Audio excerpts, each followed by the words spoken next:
రాష్ట్రానికి ఉల్లిపాయ కంపెనీ కూడా తీసుకురాలేదని కోడిగుడ్డు బ్యాచ్ చంద్రబాబుపై విమర్శలు చేయడం ఏంటని ప్రభుత్వ చీఫ్ విప్ వినుకొండ ఎమ్మెల్యే జీవి ఆంజనేయులు అన్నారు. ఏడాదిలో 9.34 లక్షల కోట్ల పెట్టుబడుల ఒప్పందాలతో 10 లక్షల ఉద్యోగాలు తీసుకొచ్చిన ఘనత చంద్రబాబుదే అని అన్నారు. ప్రభుత్వం నిబంధనల ప్రకారమే భూ కేటాయింపులు చేసిన వైసీపీ దుష్ప్రచారం చేస్తుందని మండిపడ్డారు.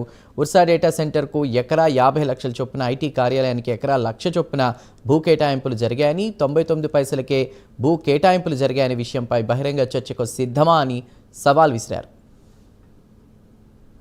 గత ప్రభుత్వం చూసాం 5 ఏళ్లు దుర్మార్గ పాలన. ప్రతి సంవత్సరం డిఎస్సి ఉద్యోగాలు ఇస్తామన్నారు. 5 ఏళ్లలో ఒక్క ఉద్యోగం. అడుగడుగునా మోసం, అడుగడుగునా ప్రజలను వంచడమే వాళ్ళ లక్ష్యం.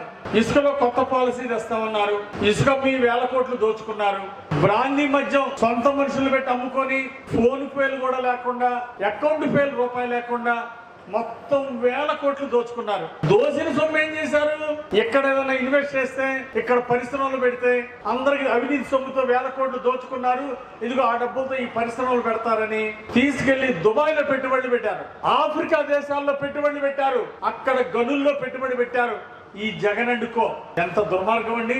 దోసుకుంది మన రాష్ట్రంలో, పరిశ్రమలు పెట్టింది, ఉద్యోగాలు ఇచ్చింది ఆఫ్రికా దేశాల్లో, దుబాయ్ లో.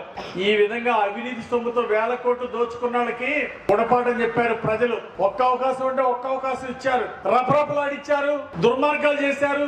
జల్లయ్య లాంటి వాళ్ళు, చంద్రయ్య లాంటి వాళ్ళు చంపేశారు. దళితుల్ని, కిరణ్ లాంటి వాళ్ళని, ఎంతో మందిని దళితుల్ని చంపారు. ముస్లిం మైనారిటీల మీద దాడులు చేశారు. గత ప్రభుత్వం చూసాం.